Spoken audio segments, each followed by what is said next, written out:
नमस्कार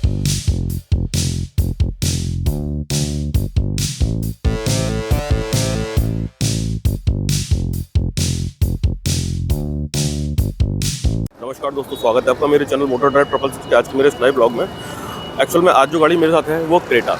ये क्रेटा का most value for money variant जिसको हम बोलते हैं ई। ये डीजल वेरिएंट है और ये डीजल वेरिएंट को जो गाड़ी के मेरे वैल्यूएबल व्यूअर्स सब्सक्राइबर वो इस गाड़ी को पिछले 2 साल से ऑन कर रहे हैं और गाड़ी को चला रहे हैं। तो आज इस क्रेटा के बारे में हम आप लोगों से बात करेंगे। और एक्चुअल में क्या है ना, गाड़ियाँ परचेज तो बहुत लोग करते हैं अपनी किसी झिझक की वजह से या काम की वजह से। वो लोग अपनी गाड़ियों की परेशानियाँ जो होती हैं ना, उन चीज़ों को किसी से शेयर नहीं कर पाते हैं। तो आज बात करेंगे इस गाड़ी के विषय में आपसे हम। तो मैं सबसे पहले फ्रेम में बुलाना चाहूँगा इस गाड़ी के ऑनर को, वो थोड़ा सा अपना परिचय देंगे। आइए सर। तो सबसे पहले मैं जानना चाहूँगा थोड़ा सा मेरे जो व्यूअर्स हैं उनको अपना इंट्रोडक्शन दे दीजिएगा। मेरा नाम है रैत राजपूत। ये कार है मेरी क्रेटा, मैंने 2021 में ली थी और तब से मैं इसको चला रहा हूँ। मेरा बिजनेस है, पेट्रोल पंप है। अच्छा, राजपूत फ्यूल पॉइंट के नाम से। कुल मिला के ये है कि रनिंग भी अच्छी खासी रहती थी आपको? रनिंग अच्छी है। तो 2020 में आपने ये गाड़ी परचेज करी थी? 21 में। 21 में। तो 21 में जब आपने गाड़ी ली थी तो उस टाइम पे कई सारे और भी ऑप्शन थे इस गाड़ी के अलावा। तो कौन कौन सी गाड़ियाँ सर्च करी थी उस बीच में? उस टाइम मैंने सर्च करी थी, एक तो होंडा की अमेज, वेन्यू और एस्कोडा की आने वाली थी तब कुछ। नहीं, असल में है ना, एक वेन्यू चलिए ठीक है, इसकी छोटी वैन हो गई, लेकिन अमेज वो तो एक सेडान गाड़ी है, मिड साइज सेडान है। वो सेडान, ये मिड साइज एसयूवी और एसयूवी है, ठीक। तो इसमें दोनों में किस तरह का वो क्राइटेरिया लेके चल रहे थे आप? तो सोचना नहीं था कौन सी लेनी है, लेना था कोई कार ले लेते हैं ठीक ठाक सी। तो जब ये गाड़ी आप परचेज करने के लिए निकले थे, आप गाड़ियाँ लेनी थी, तो इसकी सिस्टर कंसर्न है किया, तो उसकी तरफ क्यों नहीं गए आप? सेल्टोस की तरफ क्यों नहीं गए आपने? वो सेल्टोस क्यों आपने छोड़ी? सेल्टोस ले ली क्योंकि किया तब नई थी और उसका सर्विस नेटवर्क का इशू मुझे लग रहा था, शायद ऐसा ना हो कि बाकी बाद में इशू आए। और होंडे का सबका सर्विस नेटवर्क बहुत अच्छा है। हमारे आगरा में आपका 3 सर्विस सेंटर हैं इसके, तो कहीं भी जा सकते हैं, कोई सर्विस अच्छी ले। बाहर शोर शराबा बहुत हो रहा है, गाड़ी के अंदर ही बैठ के बात करते हैं हम लोग। सबसे पहले तो मैं बात करना चाहूँगा 2021 में जब ये आपने गाड़ी परचेज करी थी, उस टाइम पे ये गाड़ी आपको ऑन रोड आगरा के अंदर कितने की पड़ी थी? उस टाइम मेरे को करीब ये 11,40,000 या 35,000 ऐसे कुछ पड़ी थी। 11,40,000-35,000 के आसपास। आज की कॉस्टिंग में और उस टाइम की कॉस्टिंग में तो बहुत बड़ा चेंज आ गया है। लेकिन हाँ, उस टाइम में और आज में फीचर्स के अंदर कुछ कम किए गए हैं। और मोस्टली जो फीचर्स हैं वो उसको मैं सेफ्टी के तौर पे लेके चल सकता हूँ कि सेफ्टी के हिसाब से कुछ फीचर्स उसके अंदर बढ़ा दिए गए हैं। जैसे अब बेस मॉडल थी, हमें 6 एयरबैग गाड़ी के अंदर देखने को मिल जाते हैं। आगे पीछे चारों पहियों के अंदर हमें डिस्क ब्रेक भी देखने को मिल जाती हैं। तो ये 2-3-4 चीज़ें हैं जो सेफ्टी को नॉर्म्स को लेकर के उसमें हुंडई ने काम किया है। बाद बाकी इंजन सारे के सारे वही हैं, इंजन के अंदर किसी तरह से चेंज नहीं है।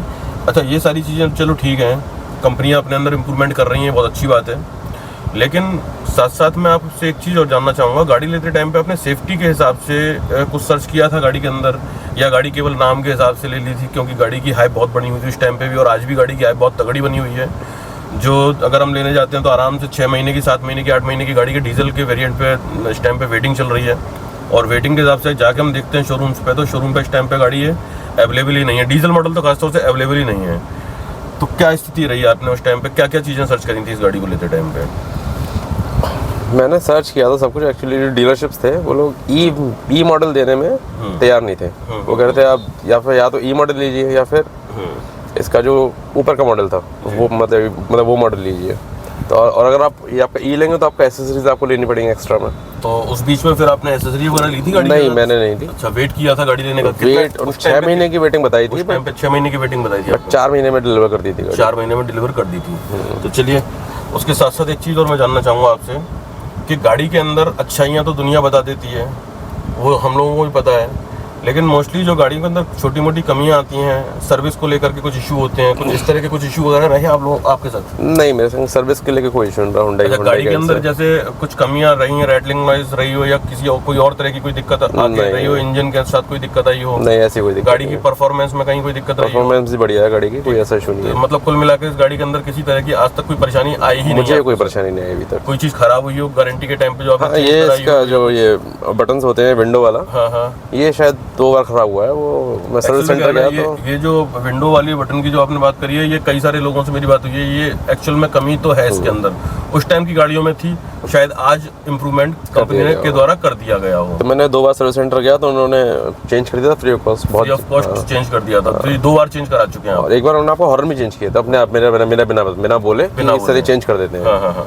तो कुल मिला के सर्विस से आप पूरी तरह से सर्विस कोई दिक्कत परेशानी नहीं है सर। अच्छा, पावर्स की हम बात करते हैं, गाड़ी को जब हाईवे पे गाड़ी लेके चलते हैं तो वहाँ पे कहीं लैग वगैरह फील करते हैं, गाड़ी को किसी टेक ओवर करते हैं नहीं, या किसी चीज को लेकर के इस तरह की कोई दिक्कत आती है? नहीं, पावर प्रॉपर है गाड़ी में, बट 120 के ऊपर थोड़ा कॉन्फिडेंस, थोड़ा एक तो इसमें वो बीप शुरू हो जाती है। वो तो चलो सेफ्टी फीचर है, जरूरी है ये सारी चीजें। एवरेज की अगर हम बात करते हो तो एवरेज गाड़ी का क्या रहता है लगभग?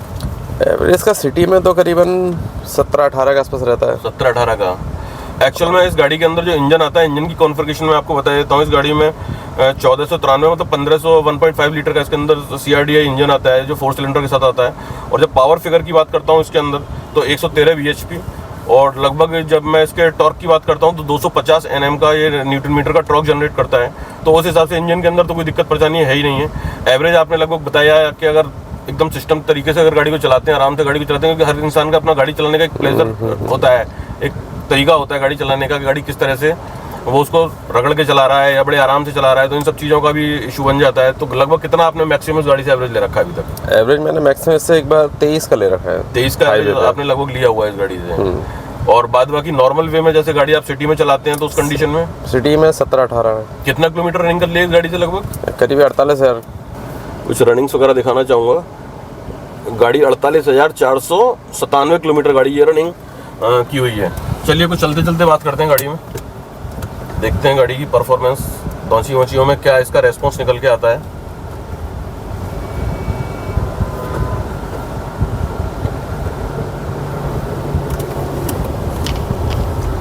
तो जब आप पेट्रोल पंप के बिजनेस में हैं तो रनिंग तो आपकी ठीक ठाक रही होगी, तो खाली यही गाड़ी है या और भी गाड़ी आप ऑन कर रहे हैं इसके साथ साथ? नहीं, गाड़ियाँ तो और भी हैं, इनोवा भी है और स्विफ्ट भी है। तो आप इनोवा की जगह पे इसको ज़्यादा चलाना पसंद करते हैं? ये एक्चुअली थोड़ा लाइट ड्राइव है सिटी के लिए। सिटी के लिए लाइट ड्राइव है, तो इस वजह से आराम से, मतलब ये है कि शहर के अंदर आराम से चल जाती है, कंफर्टेबल तरीके से आराम से ड्राइव हो जाती है गाड़ी, हो जाती है।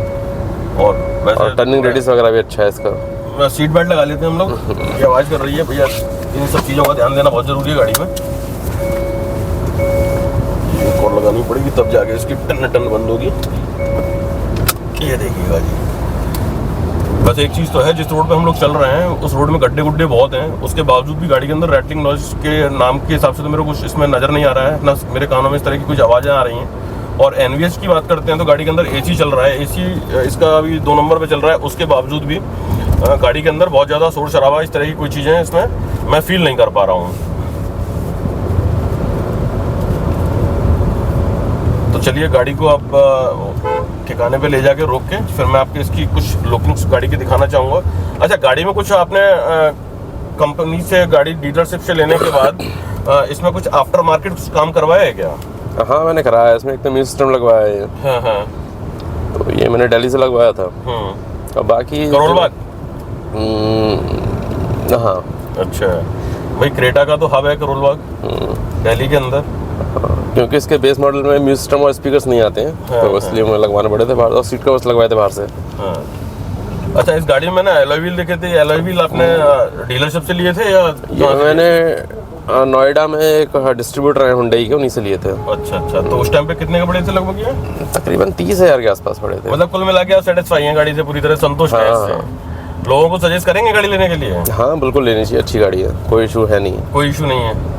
कोई मेजर इशू नहीं है ऐसा, मतलब अब यहाँ तो छोटी मोटी कमियां तो हर गाड़ी के अंदर गाड़ी में होती हैं, और हर किसी चलाने का तरीका भी अलग अलग होता है, चलाने का तरीका भी अलग अलग होता है। गाड़ी के AC वगैरह को लेकर के नहीं, बढ़िया है कोई। एक्चुअल में इस गाड़ी के अंदर जिस टाइम पे ये गाड़ी लॉन्च हुई थी, इसके अंदर केवल 2 ही एयर बैग आया करते थे स्टैंडर्ड। और अगर सेफ्टी की हम बात करते हैं तो गाड़ी के अंदर ABS, EBD, ये सारी की सारी चीज़ें तो उस टाइम भी आया करती थी। एवरेज भाई ने आपको बता ही दिया कि एवरेज एक्चुअल में गाड़ी का बहुत बेहतरीन है।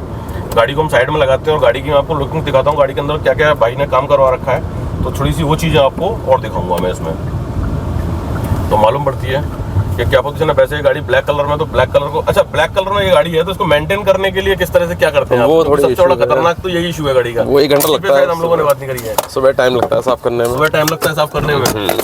मैं गाड़ी की थोड़ी सी आफ्टर लुकिंग्स आपको दिखाना चाहूँगा। एक्चुअल में क्या है ना, ये ग्रिल आपने आफ्टर मार्केट लगवा रखी है या पहले से इसके अंदर लगी हुई थी? ये आफ्टर मार्केट लगवा रखी है ग्रिल, हुंडई की, मतलब है ओरिजिनल लेकिन आफ्टर मार्केट है।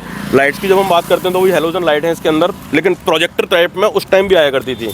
ये डे टाइम रनिंग लाइट आज भी देखने को मिल रही है और उस टाइम भी देखने को आया करती थी गाड़ी में। नीचे की तरफ हमें इसमें इंडिकेटर देखने को मिलते हैं। सबसे बड़ी बात, गाड़ी के अंदर थोड़ा सा पैसा लगाने के बाद देखते हैं इसमें जो एलॉय व्हील लगवा रखे हैं वो बिल्कुल जो आती है टॉप मॉडल के अंदर 215, 60 और 17 की प्रोफाइल के साथ इसके अंदर टायर लगवाए हुए हैं जेके के साथ। उस टाइम पे जब ये बेस मॉडल था ना, तो आज के बेस मॉडल के अंदर उस टाइम के बेस मॉडल में बहुत बड़ा फ़र्क आ गया है। यहाँ पे देखिएगा इसके फेंडर पे हमें इंडिकेटर देखने को नहीं मिल रहा है। उस टाइम पे इसके फेंडर में हमें आज की तारीख में इसके फेंडर में इंडिकेटर भी देखने को मिलता है।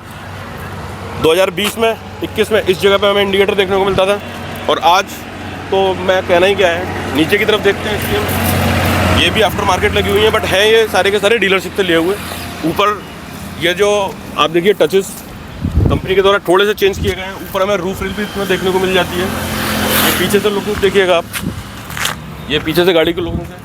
तो लुकिंग्स के हिसाब से अगर हम देखते हैं तो गाड़ी के अंदर बहुत बड़े चेंजेस कंपनी के द्वारा नहीं किए गए हैं।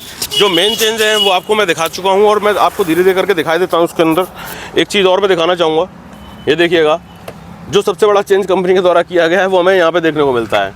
इसके जो ORVM है, उस टाइम पे ORVM कंट्रोल गाड़ी के अंदर से किए जाते थे। जो आजकल आपने देखा होगा डंडी दे दी है कंपनी के द्वारा, तो यहाँ पे डंडी से घुमाया करते हैं लोग। आफ्टर मार्केट कितना भी आप काम करवा लो, लेकिन जो फिट एंड फिनिश कंपनी के द्वारा आती है ना, वो शायद हमें बाहर से देखने को नहीं मिल पाती है। गाड़ी के अंदर सीट्स की जब मैं बात करता हूँ तो हाइट एडजस्टमेंट के साथ उस टाइम भी सीट आया करती थी, और आज भी आती हैं सीट्स ये। तो ये कुछ गाड़ी की आफ्टर लुकिंग्स देखिएगा आप। तो कुल मिला के ये परफॉर्मेंस के हिसाब से भाई हमारे संतुष्ट हैं। और अच्छा, और कुछ कहना चाहेंगे इस गाड़ी के लिए आप? आपके हिसाब से बढ़िया गाड़ी है। चलिए जी, तो रजत जी का मेरे चैनल पे आने का बहुत बहुत धन्यवाद। अच्छा, व्यूअर्स से आप कुछ कहना चाहेंगे हमारे? हाँ, अगर आपको चैनल पसंद है तो प्लीज़ आपका सब्सक्राइब कीजिएगा। तो आज का मेरा वीडियो देखने के लिए आप लोगों का बहुत बहुत धन्यवाद। मिलते हैं किसी अच्छे से नए ब्लॉग में। आप किस गाड़ी का रिव्यू देखना चाहेंगे, कस्टमर रिव्यू, उसके बारे में हम आप लोगों से बात करेंगे। मिलते हैं किसी अच्छे से नए ब्लॉग में। जय हिंद, जय भारत।